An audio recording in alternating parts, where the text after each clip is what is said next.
Greetings to all, and today we are going to discuss your first topic, which will be also the part of your first unit, that is from thermodynamics. And the name of that particular topic is Nernst heat theorem.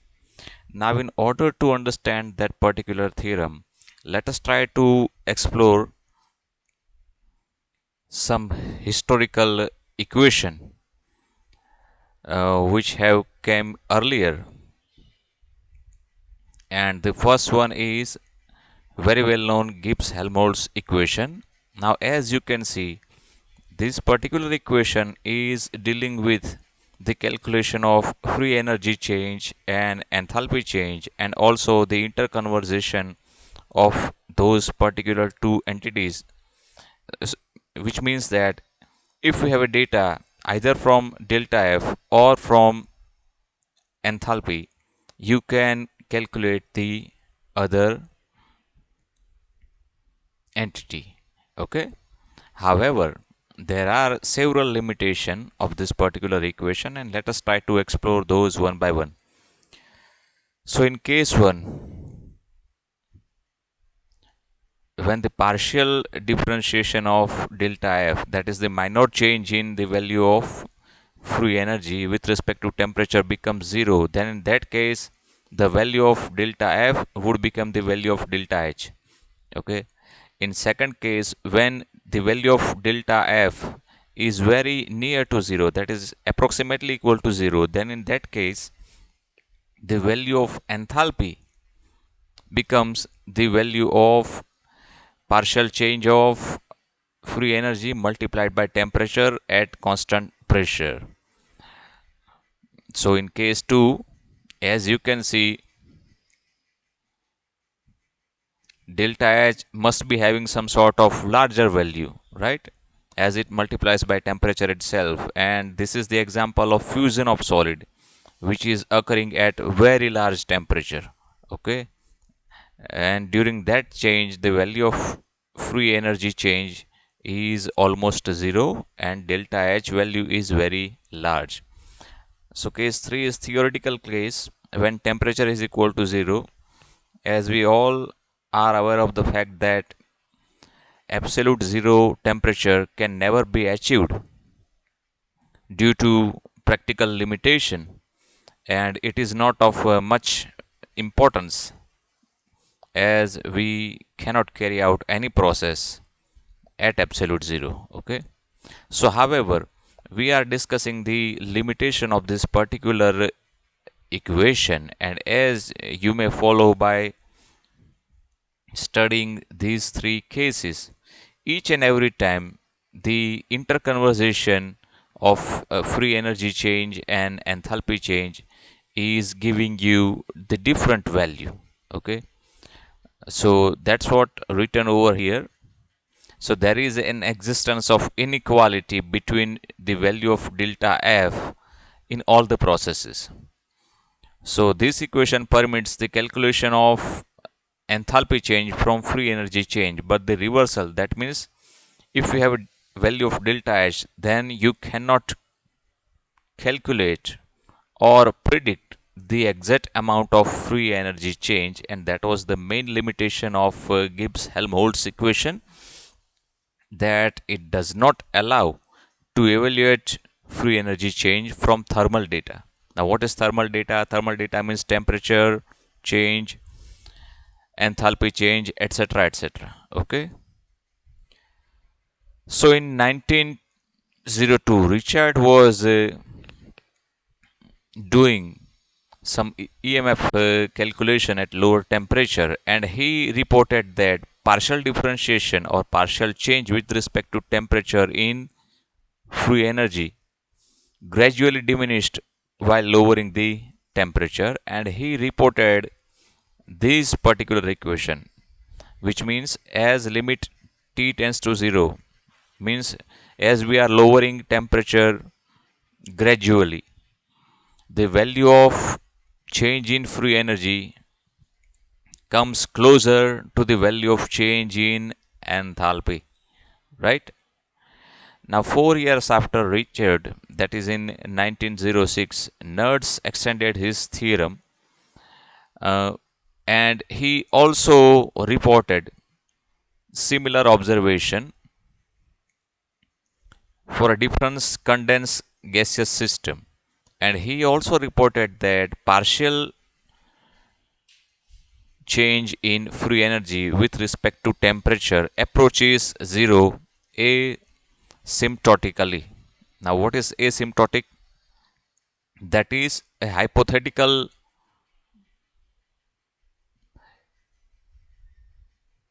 match between a line and a curve, right? Just like an intercept. During your graphical exercise, you might aware of the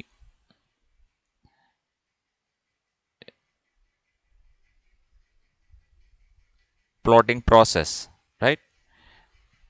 In chemical kinetics, you are determining the slope and intercept. So intercept is a point where your line actually touches a principal axis, okay? But in asymptotic plot, your line never touches to that particular point. You may draw a particular point by extrapolation technique, right? That is, you extend your graph to a certain theoretical value, okay, but it is never actually there, okay. So at that asymptotic point, the value of delta f and delta h curves meet each other at a short region about absolute zero. Now I want you to read once again this particular line, and it would be more clear if you simply observe this graph. See the nature of graph, right? And see this particular point. See, this point comes before the zero. This is your 0, 0 point. This is your absolute temperature 0 point, and the graph is never been here. Okay, that's what we shown by this extrapolation line. Okay, so what Nernst has proposed is, if we try to lower the temperature gradually, then the band gap between these two values, that is your change in free energy and change in enthalpy, becomes closer to closer, and just before absolute zero temperature, the value of delta f would be the value of delta h, right? That was the equation proposed by Nernst, and in other words, it can be written like this: as limit t tends to 0, the partial differentiation of free energy change with respect to temperature would be equal to the partial differentiation of enthalpy change with respect to temperature, and that would become a 0, where at near 0 temperature, right? What t tends to 0 means that your temperature should be minimum as you could, okay. The maximum you can lower your pressure with the help of your instrumentation, then and then these two values become closer and closer, and just before absolute zero temperature these two values become identical, and as per the law of mathematics, the differentiation of constant value becomes zero. So that was the theorem proposed by Nernst. However, let us try to explore the consequences of this particular theorem. Now, from your earlier graduation semester, you may be familiar with these two equations, that partial differentiation of free energy change with respect to temperature at constant pressure would be equal to minus delta S, and likewise partial differentiation of your enthalpy change with respect to temperature at constant pressure would be your heat capacity at constant pressure. Mind well, there is a P symbol written over here, and that's denote heat capacity at constant pressure. However, uh, from now on, I will be simply calling it heat capacity or heat capacity change. But mind well, that is a heat capacity change at constant pressure. Okay. So if we try to insert this value into the above equation, that is your equation number 2, then you will have a modified equation or modified Nernst equation, just like this. At limit t tends to 0, the value of delta S would be the limit t tends to 0 delta Cp, and that would become a 0, which means that all processes must take place without entropy change or heat capacity change, and we all are knowing the fact that that actual process can never happen without entropy change. In fact, in most of the processes, entropy always increases. Okay, so there was the consequences. Now let us try to discuss the limitation of this particular theorem. So as we all are know that this particular theorem is proposed for lower temperature only, and we all are knowing the fact that at lower temperature there is no existence of gaseous phase. In fact, if your temperature is lower enough, then there would be no existence of liquid phase either, because we all are knowing of the fact that at 0 Kelvin there would be only solid phase, and that is your crystalline phase. However, we have not discussed the third law of thermodynamics yet, and I will not going to bother you with those theoretical details. So for the sake of simplicity, let us try to understand that there is no existence of liquid or gas phase at significantly lower temperature, and that is why this particular theorem holds good only for solid, right? So that was the limitation of Nernst theorem. Now what is the significance of this particular theorem? So this theorem was capable enough to calculate the value of delta F from delta H. And now if you can recall the limitation of Gibbs-Helmholtz equation, it was not capable enough to calculate the reversal of delta F and delta H value. But however, with the help of Nernst theorem, you can evaluate and interconversion those two value. Okay, so we know that the value of delta Cp would be equal to T multiplied by ds by dt at constant pressure. Now let us try to integrate that particular equation, and from integration we will have a equation with integrand constant a, right? Now the value of a must be 0, because if you follow the Nernst theorem, then there is a no scope of the actual value of a over there, and therefore the value of delta S can be written like this. Okay, now if we put this value of delta S in your Gibbs-Helmholtz equation, then you will be having a modified equation like this, that delta F equal to delta H minus T integration over T1 to Tt delta Cp by T multiplied by dt. Okay, so this particular equation provides you a method for calculating the delta H and delta Cp. Mind well, these two terms are nothing but your thermal data, or in other words, from your thermal calculation only, you are getting the actual value of change in free energy, right? So that is the real significance of Nernst theorem, that it permits to evaluate the integrated equation, and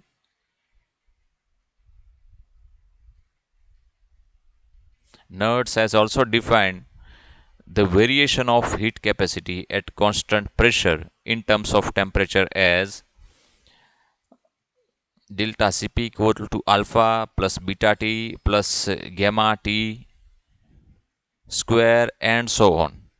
However, this equation, as we all are knowing the fact that hold goods for only lower temperature only, as Nernst's theorem is applicable for solid phase and lower temperature.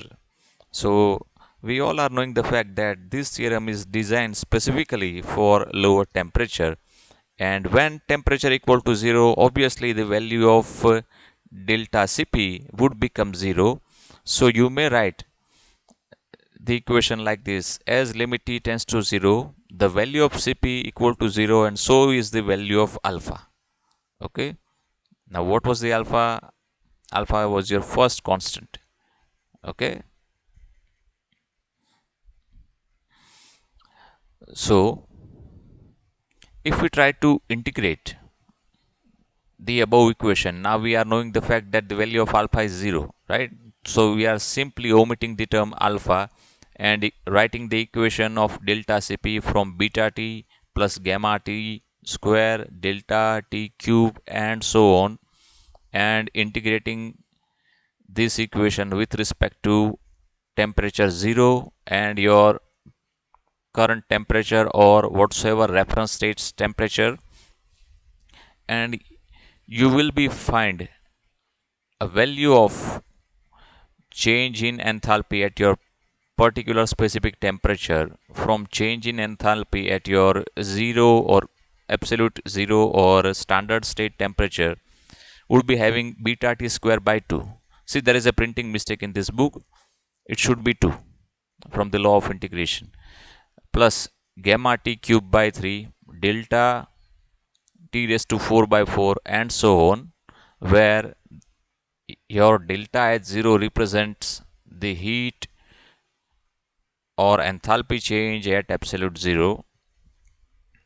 So from this equation, let us try to evaluate delta Ht, because we know that delta H0 would be having almost negligible value, and so it would be having a delta H0 plus beta t square by 2. See, this term is corrected over here in this particular equation. Earlier it was not corrected in this step. So mind well, there is a 2 over here, okay, plus gamma t cube by 3 plus delta t raised to 4 by 4 and so on. On substituting this particular value into the fundamental equation of delta S, then the value of delta S would become like this. Okay, we have simply inserted this value into the equation number 6. Now where is your equation number 6?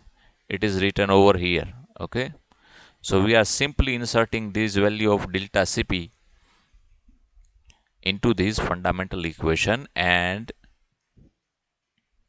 ultimately you will be getting equation like beta t plus gamma t square by 2 delta t cube by 3 and so on.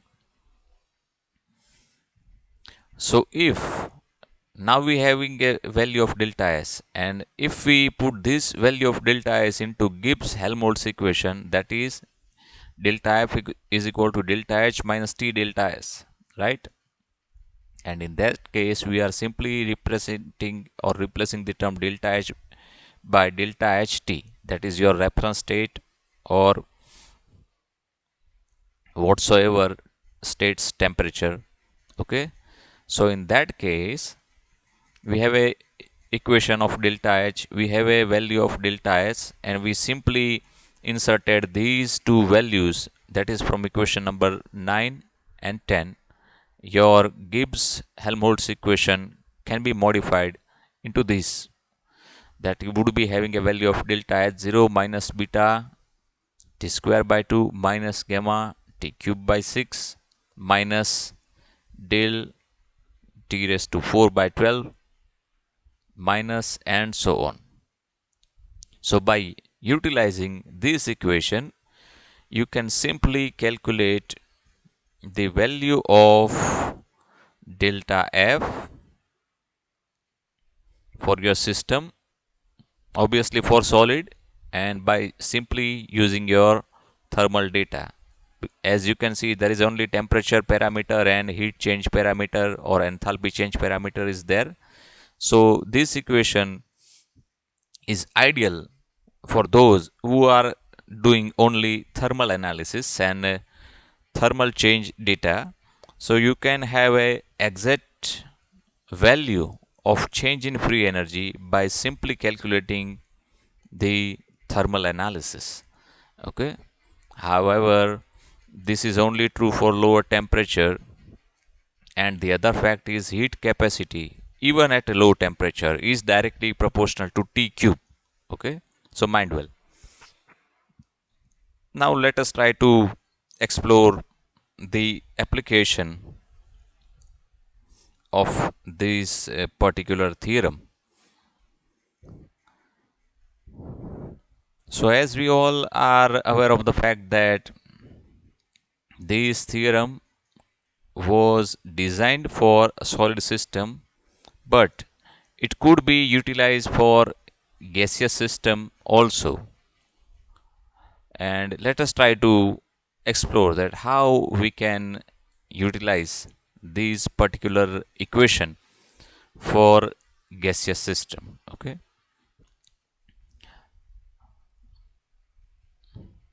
So basically, Nernst has demonstrated that his equation is capable enough for gaseous system in order to calculate the equilibrium constant, right? Now what is equilibrium constant?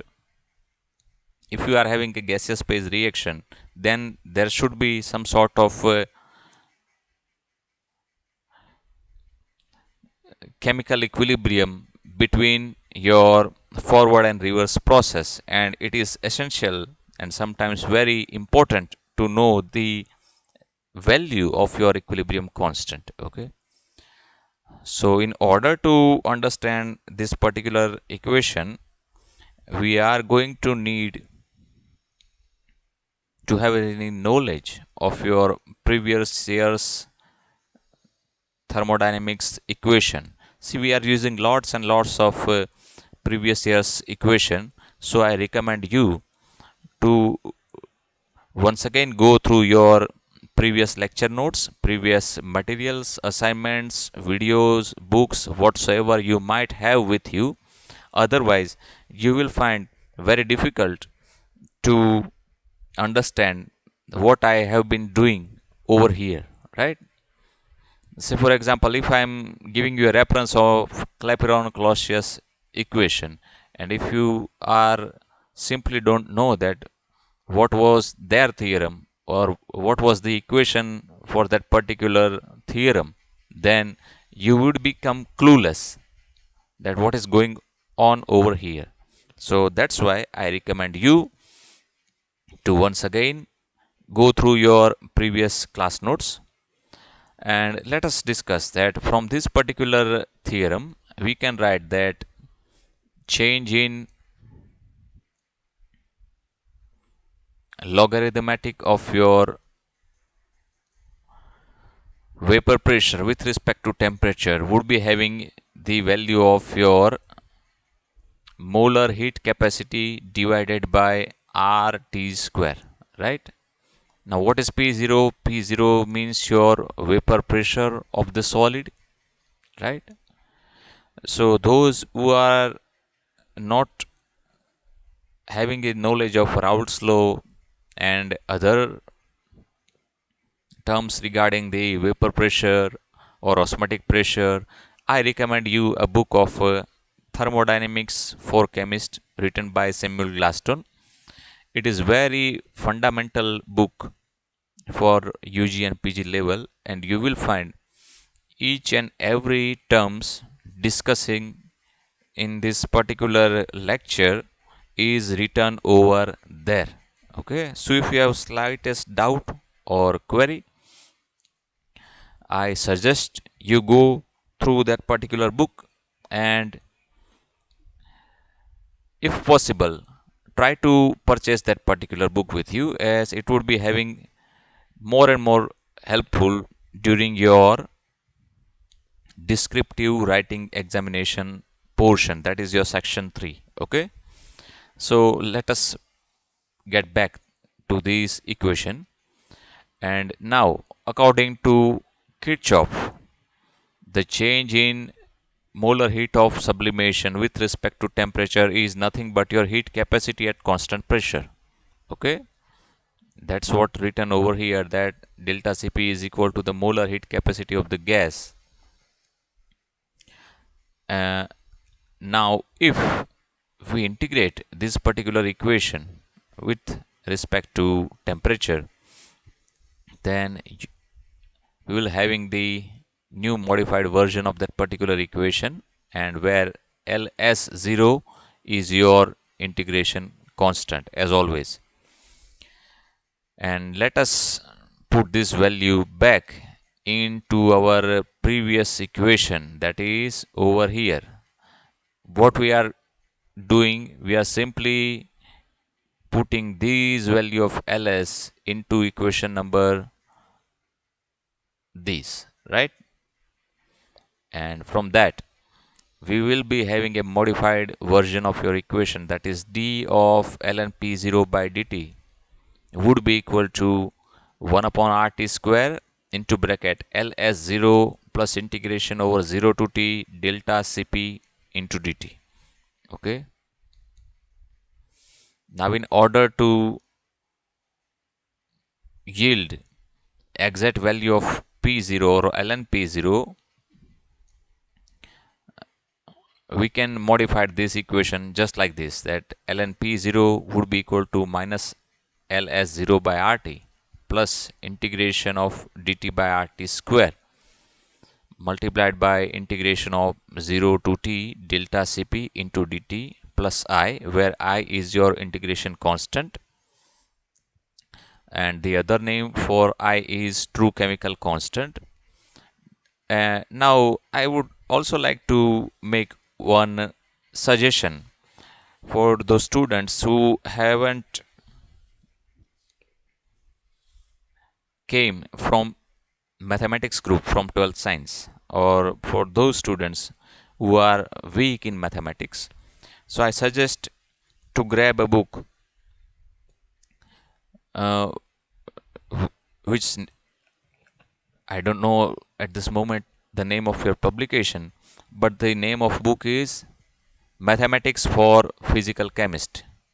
Another book is your Atkins Physical Chemistry. In Atkins Physical Chemistry, there is a chapter for this sort of mathematics and integration and differentiation, and means there is a lots of data available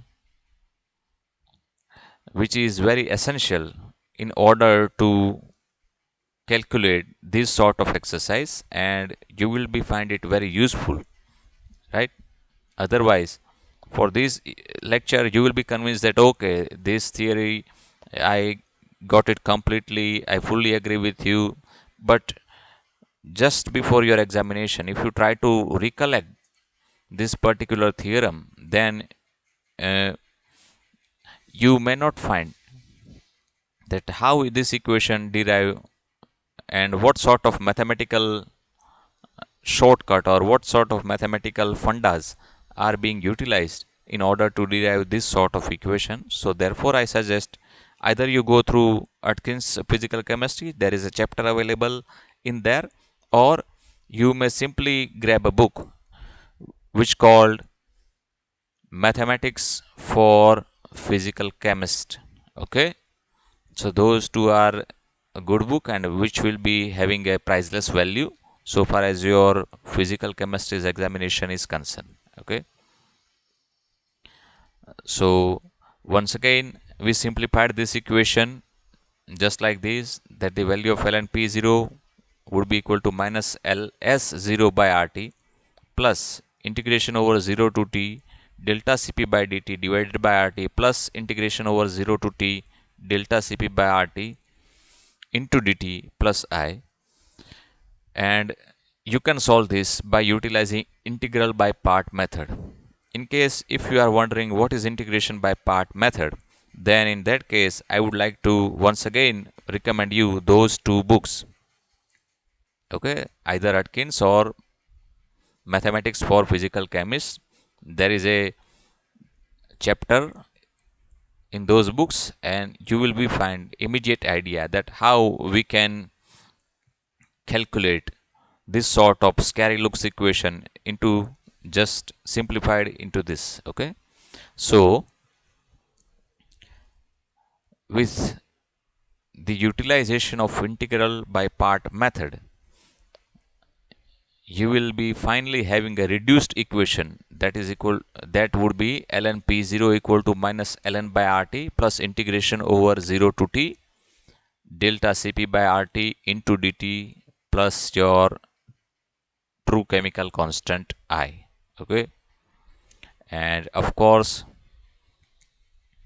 this equation is utilized to evaluate your vapor pressure and heat capacity data and interconversation of those particular data. Now let us try to explore one more example of the gaseous system. So this is a hypothetical gaseous reaction. Your gas A is getting converted into gas B, and as you can see the process is reversible. So there is an interconversation between your gas A and gas B into one another. Okay, so from Van't Hoff isochore